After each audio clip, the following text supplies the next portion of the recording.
ఇవాళ రాష్ట్రంలో ఉన్న ప్రధాన పత్రికలు వార్త రాస్తే అది తప్పుడు వార్త అని చెప్తూ కేసులు పెడతానన్నారు. మరి ఆ కేసులు ఎందుకు పెట్టలేదు? అప్పుడు మీరు లిక్కర్ స్కామ్లో ఇరుక్కున్నటువంటి టైంలో బయటకు వచ్చినాక ప్రధాన పత్రికలు రాసినాయి, హెడ్డింగ్ పెట్టి రాసినాయి, వాళ్ళపైన కేసులు పెడతానన్నారు. మరి ఎందుకు పెట్టలేరు? వాళ్ళపైన కేసులు ఎందుకు పెట్టలేదు?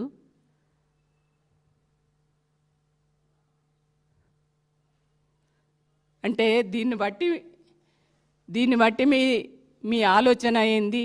మీరు ఎవరి కోసం పనిచేస్తున్నారు, ఎవరి ప్రయోజనాల కోసం పనిచేస్తున్నారు అనేది చాలా స్పష్టంగా అర్థమవుతుంది. అదేవిధంగా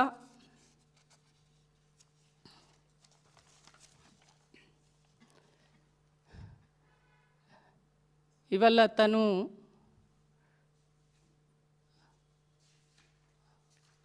కన్నీళ్ళు పెట్టుకున్నటువంటి పద్ధతి ఏదైతే ఉందో, అంటే పలాని కుటుంబానికి నష్టమైందనో, పలాని ఈ వర్గ ప్రయోజనాలు జరగలేదు నాకు బాధ అనిపించిందనో, లేకుంటే ఇంకేదన్నా విషయాలు ప్రజల సమాజానికి నష్టం జరిగే విషయంలో నాకు బాగా బాధ అనిపించిందనో వాటి మీద కన్నీళ్ళు పెట్టుకొని బాధపడితే మాకు కూడా సంతోషం వేసేదేమో.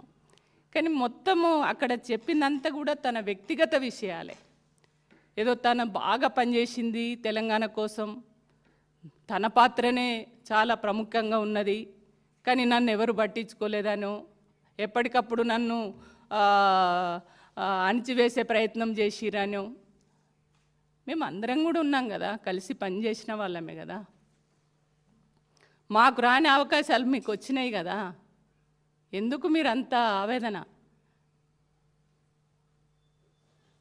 ఆవేదనతో పార్టీని నష్టం చేసే కేసీఆర్ గారిని మదనపడే విధంగా మీరు మాట్లాడుతున్నటువంటి మాటలు ఏవైతే ఉన్నాయో అది తెలంగాణ ప్రజలు మర్చిపోరు ఖచ్చితంగా.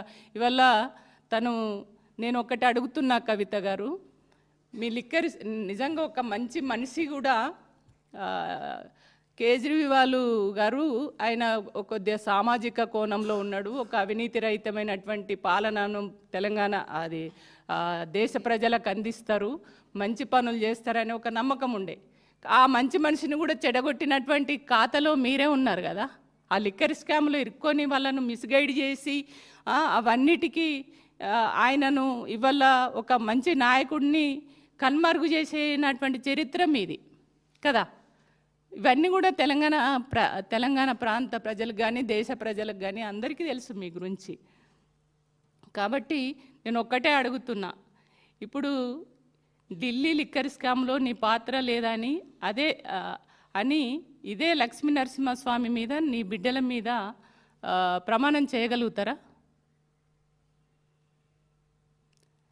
ఇప్పుడు లిక్కర్ స్కాము చేసిరు, మీరు లిక్కర్ స్కామ్ చేయలేదు, ఇవన్నీ తప్పుడు మాటలు తప్పుడు వార్తలని అట్లా ఏమన్నా మీరు ఇట్లాంటి ఆ ప్రమాణాలు ఏవైతే చేసిరో ఇప్పుడు మీరు చేయగలుగుతారా అదే లక్ష్మీ నరసింహస్వామి మీద?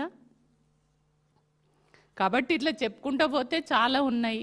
మేమంతా కూడా మిమ్మల్ని గౌరవిస్తాం, రెస్పెక్ట్ చేస్తాం. కానీ మీరు ఇట్లాంటి మాటలు ఏవైతే మాట్లాడుతున్నారో తెలంగాణ సమాజానికి, మహిళలకి, బలహీన వర్గాలకి తెలంగాణ ప్రయోజనాలను కాపాడే విధంగా మీ మాటలు ఉండాలి. కానీ తెలంగాణ రాష్ట్రానికి నష్టం చేసే మాటలు మీరు మాట్లాడకండి. మీరు నిజంగానే పార్టీ పెట్టుకోవాలని అనుకుంటే, మీరు నిజంగానే స్వతంత్రంగా ఒక పార్టీని నడపాలనే ఒక ఆలోచన మీకు ఉన్నట్లయితే మీరు పెట్టుకోండి. అది ప్రతి ఒక్కరు కూడా రైట్ ఉన్నది, ఎవరమైనా పెట్టుకోవచ్చు. ఆ స్వేచ్ఛ స్వాతంత్రం అనేది ఎవరికైనా ఉంటుంది. కానీ మీరు పార్టీ పెట్టుకోవాలనే దానికోసం మీరేం చేస్తున్నారు?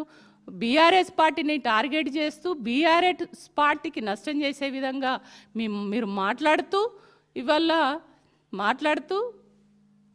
అపోజిట్ ఉన్నటువంటి కొన్ని అంటే ఇతర అధికార పార్టీకి లాభం చేసే విధంగా కొంతమంది మీకు ఎవరైతే మీకు డైరెక్షన్ ఇస్తున్నారో, ఎవరైతే మాట్లాడిస్తున్నారో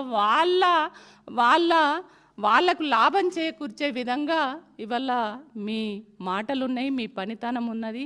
మీరు రోజు మీడియా ముందుకు వచ్చి రోజు కూడా ఇదే ఉపోద్ఘాతం తప్ప ఇంకోటి ప్రజలకు సంబంధించిన విషయాలు మీరేం మాట్లాడతలేరు, ప్రజలకు లాభం చేసేది మాట్లాడతలేరు అని చెప్పేసి ఈ సందర్భంగా తెలియజేస్తూ ఇట్లాంటి మాటలు మీరు బంద్ చేయండి. కేసీఆర్ గారు ఎప్పటికప్పుడు మీకు మంచి చేయాలని చూసిండ్రు. మీకు అన్ని రకాల మీరు పదవులు అంటే వాస్తవంగా కేసీఆరే లేకపోతే కవిత అనే వ్యక్తి ఎవరు?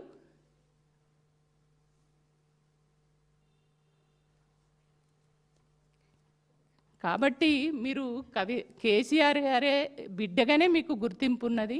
దానికి తోడు మీరు ఉద్యమంలో పనిచేసిర్రు, మీరు స్వతంత్రంగా కొన్ని నిర్ణయాలు తీసుకున్నారు, కొన్ని పనులు చేసిర్రు.